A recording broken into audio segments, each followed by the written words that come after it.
नमस्कार। आज हम संविधान के एक ऐसे पहलू पर बात कर रहे हैं जो अक्सर शायद उतनी सुर्खियों में नहीं रहता, लेकिन सरकार के कामकाज और देश के जो फाइनेंसेस हैं उनके प्रबंधन के लिए बहुत ही महत्वपूर्ण है। हमें जो स्रोत मिले हैं उनसे ये बात सामने आई है, अनुच्छेद 113 और बजट पास होने के बाद सरकारी खर्चों का मैनेजमेंट। हम सब आम तौर पर बजट के बारे में तो सुनते ही हैं। अनुच्छेद 112 एनुअल फाइनेंशियल स्टेटमेंट, ये सरकार की साल भर की आमदनी और खर्च का मतलब पूरा लेखा जोखा होता है। लेकिन कभी सोचा है क्या होता है जब साल के बीच में ही बजट में जो पैसा तय हुआ था वो किसी काम के कम पड़ जाए, या फिर अचानक से कोई ऐसी जरूरत आ जाए जिसके लिए बजट में कोई प्लान ही नहीं था। जैसे मान लीजिए कोई बाढ़ आ गई या कोई नई स्कीम लानी पड़ी, तो यहीं पर अनुच्छेद 113 की भूमिका आती है। आज की हमारी ये जो चर्चा है इसका मकसद यही समझना है इन स्रोतों के आधार पर कि वो कौन सी प्रक्रियाएं हैं जिनसे सरकार बजट पास होने के बाद भी एक्स्ट्रा पैसा ले सकती है, और ऐसा क्यों जरूरी हो जाता है। ये सिर्फ एक फॉर्मेलिटी नहीं है। बिल्कुल। और ये बहुत अहम है समझना कि ये सिर्फ एक प्रक्रिया नहीं बल्कि ये संसदीय लोकतंत्र का एक अहम हिस्सा है। आपके स्रोत भी यही बताते हैं कि अनुच्छेद 113 ये वित्तीय अनुशासन, फाइनेंशियल डिसिप्लिन और संसद के प्रति सरकार की जवाबदेही, अकाउंटेबिलिटी, ये पक्का करता है। इसका सीधा सा सिद्धांत है, सरकार यानी कार्यपालिका संसद की मंजूरी के बिना खजाने से पैसा खर्च नहीं कर सकती। और ये बात बजट के बाद की जरूरतों पर भी उतनी ही सख्ती से लागू होती है। ये एक तरह का चेक है सरकार पर। हाँ, ये कंट्रोल वाली बात अहम है। तो चलिए इन स्रोतों में जो जानकारी है उसे थोड़ा और खोलते हैं। ये जो अतिरिक्त अनुदान या ग्रांट्स है, ये आखिर कितने तरह के होते हैं और इनको मंजूरी कैसे मिलती है। जैसा कि आपने कहा, स्रोतों में ये साफ लिखा है कि अनुच्छेद 113 में बेसिकली 3 अलग-अलग सिचुएशन के लिए 3 तरह के अतिरिक्त अनुदानों की व्यवस्था है, और ये तीनों ही बजट पास होने के बाद की स्थितियां हैं। हाँ, बिल्कुल। और इन तीनों में फर्क समझना भी जरूरी है क्योंकि हर एक अलग जरूरत को पूरा करता है। देखिए, स्रोत बताते हैं। पहला है अनुपूरक अनुदान, सप्लीमेंट्री ग्रांट। ये सबसे कॉमन है। इसकी जरूरत तब पड़ती है जब सरकार को लगे कि भाई किसी खास काम या स्कीम के लिए जो पैसा बजट में दिया था वो इस साल के लिए मतलब कम पड़ रहा है। काम जारी रखना है तो और पैसा चाहिए। सीधी सी बात है, बजट का अंदाजा थोड़ा कम रह गया। अच्छा, यानी पैसा कम पड़ गया। हाँ। फिर दूसरा है अतिरिक्त अनुदान, एडिशनल ग्रांट। ये तब मांगा जाता है जब सरकार को उसी फाइनेंशियल ईयर में किसी ऐसी नई सेवा या नए काम पर खर्च करना पड़े जिसका बजट बनाते समय कोई अंदाजा ही नहीं था, और इसलिए उसका जिक्र ओरिजिनल बजट पेपर्स में था ही नहीं। ओके, यानी कोई बिल्कुल नई चीज आ गई। एग्जैक्टली। कोई नई योजना हो सकती है या कोई ऐसा खर्चा जो सोचा ही नहीं गया था। और तीसरा है अत्यधिक अनुदान, एक्सेस ग्रांट। ये बाकी दोनों से काफी अलग है। ये तब होता है जब किसी काम पर असल में जो बजट मंजूर हुआ था और अगर बाद में सप्लीमेंट्री ग्रांट भी ली थी तो उन दोनों को मिलाकर भी उससे ज्यादा पैसा खर्च हो जाए। मतलब खर्चा पहले हो गया, मंजूरी अब ली जा रही है। ओहो, ये तो बाद में अप्रूवल लेने जैसा हुआ। हाँ बिल्कुल, ये एक तरह से कार्योत्तर स्वीकृति है, पोस्ट फैक्टो अप्रूवल, और इसको काफी गंभीरता से लिया जाता है। जैसा कि आपने बताया भी, इसकी जांच सामान्यतः लोक लेखा समिति, पब्लिक अकाउंट्स कमेटी या पीएसी भी करती है। ये संसदीय प्रक्रिया का नियम है। और इन तीनों ही मामलों में चाहे कारण कुछ भी हो, एक बात जो ये स्रोत बार बार कह रहे हैं वो ये है कि पार्लियामेंट की मंजूरी जरूरी है।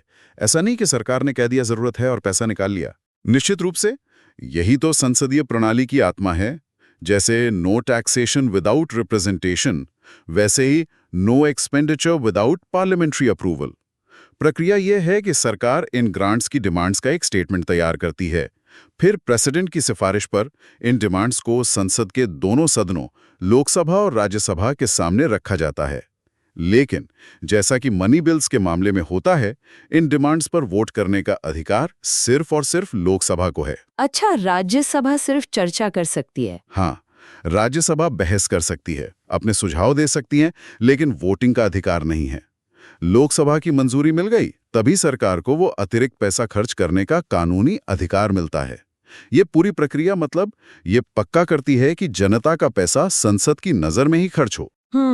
ये प्रक्रिया तो समझ आ गई। अब थोड़ा सा पीछे चलते हैं इतिहास में। इन स्रोतों में इस बात का भी जिक्र है कि संविधान बनाते समय इस प्रावधान के पीछे क्या सोच थी। खासकर डॉक्टर बाबा साहेब अम्बेडकर के विचारों का जिक्र है। हाँ, और ये जानना बड़ा दिलचस्प है कि हमारे संविधान बनाने वालों ने कितनी दूर की सोची थी। जानकारी के मुताबिक संविधान सभा में जब फाइनेंशियल प्रोविजंस पर बहस हो रही थी, तो डॉक्टर अंबेडकर ने इस बात पर बहुत जोर दिया था कि कार्यपालिका यानी सरकार अपनी मर्जी से खर्च ना कर पाए। स्रोत उनका एक बहुत महत्वपूर्ण कथन बताते हैं जो इस अनुच्छेद 113 की पूरी भावना को दर्शाता है। कोई भी खर्च बिना संसद की मंजूरी के नहीं, चाहे बजट के बाद ही क्यों ना हो। वाह, बिल्कुल साफ। हाँ, ये छोटी सी बात सब कुछ कह देती है। उनका मकसद था कि फाइनेंशियल मामलों में संसद की सर्वोच्चता बनी रहे। वो चाहते थे कि सरकारें हमेशा आर्थिक रूप से संसद के प्रति जवाबदेह हों। और जैसा आपने शुरू में इशारा किया था, ये कॉन्सेप्ट काफी हद तक ब्रिटिश पार्लियामेंट्री ट्रेडिशन से लिया गया है, जहां सदियों से पावर ऑफ द पर्स यानी खजाने की चाबी संसद के पास ही रही है। हाउस ऑफ कॉमन्स का पब्लिक फाइनेंस पर कंट्रोल ब्रिटिश डेमोक्रेसी का एक आधार है। तो हमने भी वही सिद्धांत अपनाया? हाँ, बिल्कुल। और इसका मकसद सिर्फ एक परंपरा निभाना नहीं था, बल्कि सरकारों में एक वित्तीय अनुशासन, एक फिस्कल डिसिप्लिन बनाए रखना था और पब्लिक मनी का गलत इस्तेमाल रोकना था। ये कार्यपालिका और विधायिका के बीच शक्ति संतुलन का एक प्रैक्टिकल तरीका है। और ये कोई सिर्फ किताबी बात या इतिहास की बात नहीं रह गई है। इन दस्तावेजों से ये बिल्कुल साफ है कि अनुच्छेद 113 का इस्तेमाल तो रेगुलरली होता है, लगभग हर साल। ये हमारी फाइनेंशियल सिस्टम का एक एक्टिव हिस्सा है। कुछ हाल के बड़े उदाहरण भी दिए गए हैं इन स्रोतों में। बिल्कुल, ये एक प्रैक्टिकल जरूरत है, खासकर आज के अनिश्चित समय में जहां चीजें बहुत तेजी से बदलती हैं। स्रोत बताते हैं कि अभी हाल में वित्तीय वर्ष 2023-24 में ही सरकार ने संसद से करीब 4.37 लाख करोड़ के सप्लीमेंट्री ग्रांट्स मांगे थे। 4.37 लाख करोड़, ये तो बहुत बड़ी रकम है। हाँ, बहुत बड़ी रकम, कई छोटे देशों के पूरे बजट से भी ज्यादा। जानकारी के अनुसार इसमें किसानों को जो मदद दी जाती है, खासकर पीएम किसान की किश्तें और बढ़ी हुई फर्टिलाइजर सब्सिडी, उसके लिए अतिरिक्त फंड मांगा गया था। इसके अलावा रेलवे के कुछ बड़े इंफ्रास्ट्रक्चर प्रोजेक्ट्स और हेल्थ सेवाओं के लिए भी पैसे की जरूरत बताई गई थी। तो ये दिखाता है कि बजट बनाते समय चाहे कितनी भी प्लानिंग कर लो, भविष्य की सारी जरूरतें और सारे खर्चे एकदम सटीक अंदाजा लगाना नामुमकिन सा है। सही बात है, कुछ भी हो सकता है। हाँ, ग्लोबल घटनाएं, मॉनसून कैसा रहेगा, इन सबसे खर्चे ऊपर नीचे हो सकते हैं। और एक बहुत बड़ा उदाहरण जो हम सबने देखा और महसूस किया, वो कोरोना महामारी का है। साल 2020-21 में जब देश एक अभूतपूर्व संकट से गुजर रहा था, स्रोतों के मुताबिक सरकार को 3 लाख करोड़ रुपए से भी ज्यादा के अतिरिक्त अनुदान की जरूरत पड़ी थी। बिल्कुल, जाहिर है जब उस साल का बजट बना होगा तब किसी ने सोचा भी नहीं होगा कि इतनी बड़ी और इतनी लंबी चलने वाली महामारी आ जाएगी। सही कहा। तो ये जो एक्स्ट्रा पैसा था, जानकारी के अनुसार इसका इस्तेमाल हेल्थ इंफ्रास्ट्रक्चर को मजबूत करने, टेस्टिंग, वैक्सीन खरीदने और करोड़ों लोगों तक आर्थिक मदद पहुंचाने जैसे कामों के लिए किया गया। ये अनुच्छेद 113 की जो सेफ्टी वाल्व वाली भूमिका है ना, उसका एकदम सटीक उदाहरण है। हाँ, सेफ्टी वाल्व शब्द बिल्कुल सही है। स्रोत इस प्रक्रिया को समझाने के लिए एक और सिंपल सा उदाहरण भी देते हैं। मान लीजिए किसी राज्य में अचानक बहुत भयंकर बाढ़ आ जाती है, बहुत नुकसान होता है। अब तुरंत राहत और बचाव कार्यों के लिए बहुत सारे पैसे चाहिए, लेकिन हो सकता है कि उस साल के सेंट्रल बजट में डिजास्टर रिलीफ के लिए जो पैसा रखा गया था, वो इस अचानक आई बड़ी आपदा के हिसाब से काफी ना हो। ऐसा हो सकता है। तो ऐसी सिचुएशन में केंद्र सरकार अनुच्छेद 113 के तहत संसद के सामने सप्लीमेंट्री ग्रांट की मांग रखेगी, मान लीजिए 10,000 करोड़ की। फिर जैसा हमने पहले बात की, लोकसभा में इस मांग पर बहस होगी। हाँ, सवाल जवाब होंगे। बिल्कुल, सदस्य सरकार से पूछ सकते हैं कि पैसा कहाँ खर्च होगा, कैसे होगा, पहले का फंड ठीक से इस्तेमाल हुआ या नहीं, वगैरह वगैरह। पूरी पार्लियामेंट्री स्क्रूटिनी के बाद ही ये ग्रांट मंजूर होगी और सरकार इसे बाढ़ पीड़ितों की मदद के लिए इस्तेमाल कर पाएगी। यहीं पर मामला थोड़ा और पेचीदा हो जाता है ना। जैसा आपने कहा कि सदस्य सवाल पूछ सकते हैं, बहस हो सकती है। स्रोत ये भी इशारा करते हैं कि इन अनुदानों को लेकर, खासकर सप्लीमेंट्री ग्रांट्स को लेकर, अक्सर राजनीतिक खींचतान और बहस भी होती है। ये प्रक्रिया हमेशा इतनी आसानी से नहीं होती। हाँ, और ये भी हमारे डेमोक्रेटिक सिस्टम का एक हिस्सा है। इन दस्तावेजों में ये बात है कि विपक्ष, ऑपोजिशन, अक्सर सरकार पर यह आरोप लगाता है कि वो सप्लीमेंट्री ग्रांट्स का इस्तेमाल ओरिजिनल बजट प्रोसेस की कमियों को छुपाने के लिए कर रही है, या फिर बजट प्रक्रिया को एक तरह से बाईपास करने के लिए।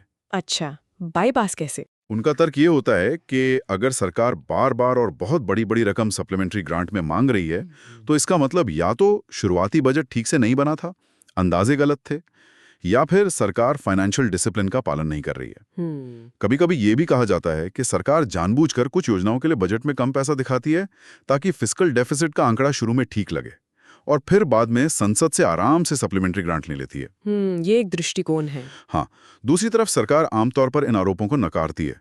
वो कहती है कि ये जरूरतें अप्रत्याशित परिस्थितियों, ग्लोबल इकोनॉमी में बदलाव या फिर वेलफेयर स्कीम्स के विस्तार की वजह से पैदा हुई हैं।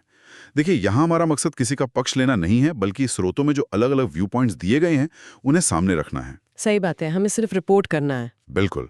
तो ये जो बहस है, ये दिखाती है कि ये जो मैकेनिज्म है, इसके इस्तेमाल की पारदर्शिता और उसके औचित्य पर लगातार सवाल उठते रहते हैं। तो इन सभी स्रोतों से जो जानकारी मिली है उसे अगर हम समेटें तो कह सकते हैं कि अनुच्छेद 113 भारतीय फाइनेंशियल सिस्टम का एक बहुत जरूरी बल्कि अनिवार्य हिस्सा है।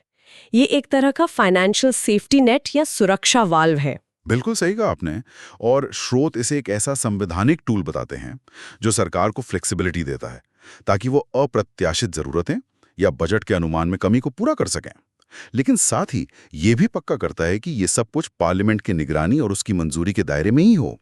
ये लचीलेपन और नियंत्रण, फ्लेक्सिबिलिटी और कंट्रोल के बीच एक बहुत नाजुक लेकिन महत्वपूर्ण संतुलन बनाता है।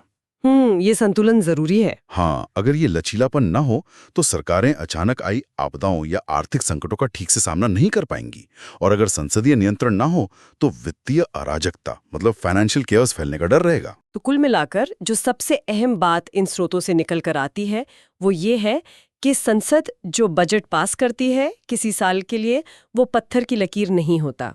हालात बदल सकते हैं, नई चुनौतियां आ सकती हैं, नई जरूरतें पैदा हो सकती हैं। बिल्कुल।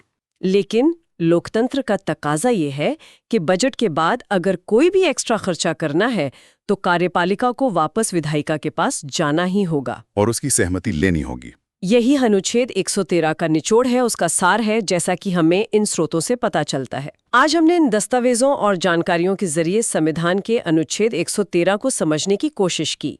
हमने ये जाना कि कैसे सरकारें बजट पास होने के बाद भी अतिरिक्त पैसा हासिल कर सकती हैं और इस पूरी प्रक्रिया में संसद का रोल क्यों इतना सेंट्रल और जरूरी है। और हमने ये भी देखा कि ये सिर्फ एक ड्राई टेक्निकल प्रोसेस नहीं है, बल्कि ये फाइनेंशियल अकाउंटेबिलिटी, ट्रांसपेरेंसी और डेमोक्रेटिक कंट्रोल जैसे बड़े सिद्धांतों से जुड़ा हुआ मामला है। इसकी जड़ें हमारे संविधान निर्माताओं की दूरदर्शिता और पुरानी संसदीय परंपराओं में हैं। और जैसा कि हाल के उदाहरणों से साफ है, इसकी ज़रूरत आज के इस कॉम्प्लेक्स और अनिश्चित समय में शायद पहले से भी ज़्यादा है। बिल्कुल। और स्रोतों में जो अनुपूरक अनुदानों पर होने वाले विवादों और पारदर्शिता से जुड़े सवाल उठाए गए हैं, वो भी सोचने वाले हैं। ये पूरी चर्चा हमें एक अहम सवाल पर लाकर छोड़ती है। एक तरफ देश की तात्कालिक और अप्रत्याशित वित्तीय ज़रूरतें हैं, उन्हें पूरा करने का दबाव है, और दूसरी तरफ बजट प्रक्रिया की पवित्रता और संसद के प्रति वित्तीय जवाबदेही बनाए रखने की जिम्मेदारी। इन दोनों के बीच सही बैलेंस कैसे बनाया जा सकता है? हाँ, ये एक बड़ा सवाल है। खासकर तब जब इसमें खरबों रुपए की बड़ी बड़ी रकमें शामिल हों और साथ ही देश का राजकोषीय अनुशासन, फिस्कल डिसिप्लिन बनाए रखना भी जरूरी हो। इस संतुलन को साधने के क्या और बेहतर तरीके हो सकते हैं, इस पर लगातार सोचने की जरूरत है।